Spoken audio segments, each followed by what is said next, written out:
drug cartel had a devilish plan to enrich themselves on the sufferings of other people. Their plan was perfect, but along the way they pissed off a normal man, and that costed them everything on the particular day. And myself. Welcome back. I don't have many subscribers, but your single comment is a ray of hope to motivate me.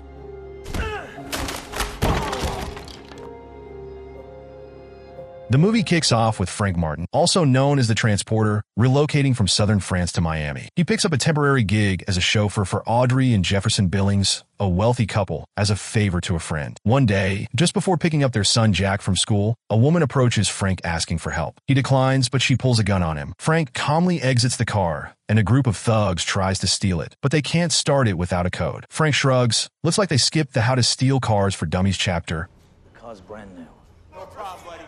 When they threaten him, he takes off his jacket and swiftly defeats them. As he does, he thinks to himself, maybe I should switch to Velcro for a quicker takedown. He then picks up Jack, and they have a playful ride home, showing a strong bond between them. Frank grins, "You're lucky I'm driving, kid. Otherwise, this would be the world's fastest Uber." Upon arriving at the Billings house, Frank notices tension between Audrey and Jefferson as they argue. He sighs to himself, "Looks like I'm not just transporting people, I'm delivering marriage therapy too." Audrey seems to have a soft spot for Frank and tells her husband about their troubled marriage, mentioning Jack's upcoming hospital visit. Little do they know, their conversation is being watched by someone. That night, Audrey interrupts Frank's dinner, confessing she has feelings for him. Frank raises an eyebrow. This isn't in the job description, but thanks for the tip, and politely declines her advances, sticking to his own personal rules. Meanwhile, the spy turns out to be a gangster named Johnny Cellini, who has ordered a dangerous virus along with its antidote. The classic bad guy starter kit. Guns, virus, and questionable fashion choices, Frank thinks as he learns of the plot. Johnny's plan is to infect Jack with the virus, knowing that Senator Jefferson Billings will soon meet with key government officials, causing the virus to spread rapidly. The following morning, as Frank prepares for the arrival of his friend, Inspector Tarconi, a French detective visiting for a vacation, things are about to take a darker turn. Frank smirks. Well, if this is Tarconi's idea of a vacation, I can't wait to see what he does on a workday. Frank takes Jack to the hospital for his appointment, but Jack is scared. Frank reassures him, promising to keep him safe and that no harm will come to him. What Frank doesn't know is that Johnny's crew has already killed the real doctor and nurse, taking their places. When Frank inquires about the doctor, the nurse tells him that the usual doctor is on leave and another will handle Jack. Frank raises an eyebrow. On leave, huh? Yeah, because nothing says vacation like dodging suspicious nurses in high heels. The fake doctor asks Frank to wait outside, leaving Jack alone with the gang. However, Frank quickly notices things are off, like the nurse's odd footwear and a small amount of blood dripping from a nearby door. Sensing danger, Frank bursts into the office just in time to stop the fake doctor from injecting Jack with the virus. He tells Jack to hide in the vent, muttering, "Just think of it as an upgraded game of hide and seek," before taking down the imposters. As they make their escape, Lola, one of Johnny's henchmen, opens fire. Frank manages to shield Jack, and they rush to the parking lot. Lola orders her men to plant a bomb under Frank's Audi, but Frank speeds away, quipping, "Gonna need more than a bomb and bad aim to catch up with this ride." Despite Lola's attempts to shoot him, the car's bulletproof features keep them safe. She informs Johnny that their first plan has failed, but they'll move forward with the next phase. Frank arrives at Senator Jefferson's house, where a surprise party is being thrown for Jack. As Frank enters, his phone rings. It's Johnny, telling him that Jack is in the crosshairs of a sniper. He warns that the car's bulletproof glass won't be enough to stop the sniper's bullets. Frank grumbles, "Man, there's always a catch with these premium features." With Jack's life on the line, Frank reluctantly allows Lola into the car, while Audrey panics about Jack's safety. Following Johnny's instructions, Frank speeds off in his Audi, pursued by the police. He skillfully evades the cops, causing several police cars to crash. Guess Miami's about to have a bumper-to-bumper alert, Frank jokes to himself. Eventually, Frank reaches Johnny's warehouse, where Johnny orders him to leave without Jack. With no other choice, Frank inspects the bomb under the car. Knowing exactly what to do, he accelerates, pulls off a sharp maneuver, and dislodges the bomb just before it explodes, narrowly escaping. Meanwhile, Johnny demands a ransom of $100 million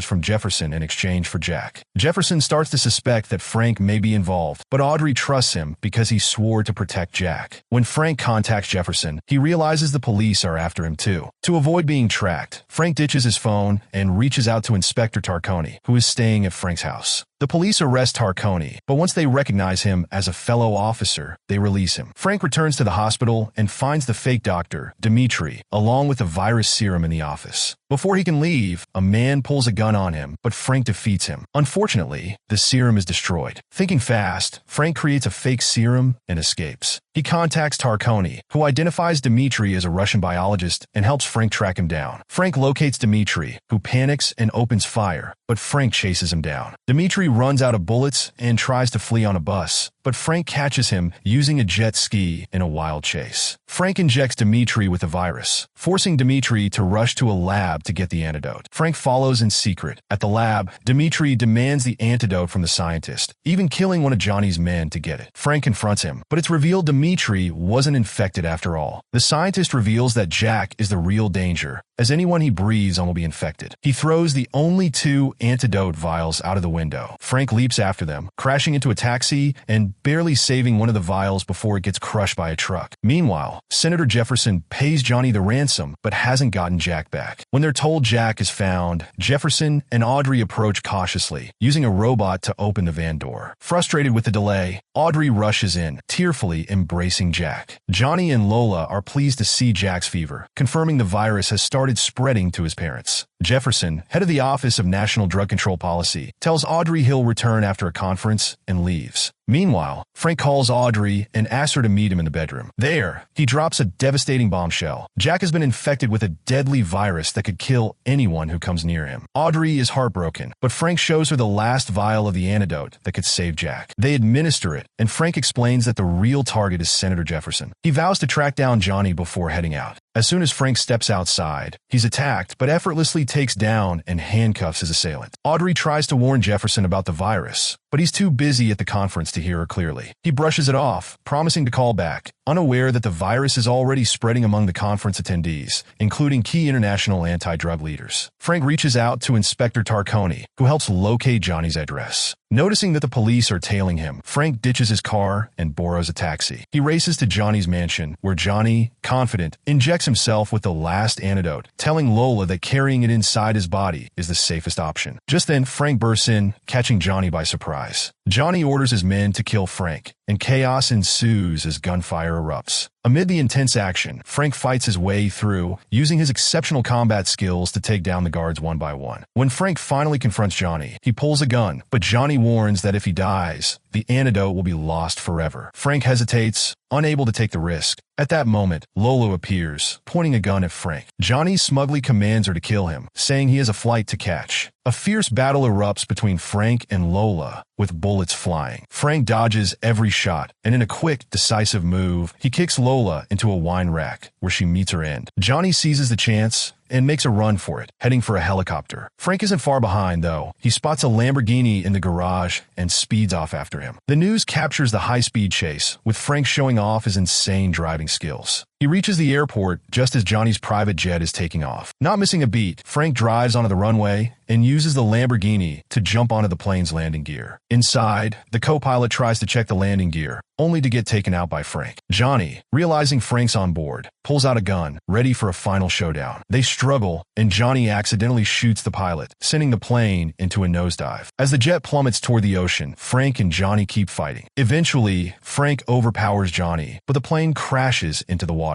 Underwater, Johnny makes one last attempt to kill Frank, but Frank defeats him once again. As they both sink, Frank decides not to let Johnny die because he needs the antidote. He gives Johnny a life jacket and swims to the surface through the emergency exit. Police boats and helicopters arrive to arrest Johnny. With everything wrapped up, Frank goes to the hospital with flowers to visit the Billings family. Seeing them happy and reunited, he quietly slips away. Outside, Tarconi waits for him in the car. As they drive off, Frank's phone rings. On the other end, a man says he needs a transporter. Frank coolly replies, "I'm listening," setting the stage for his next adventure.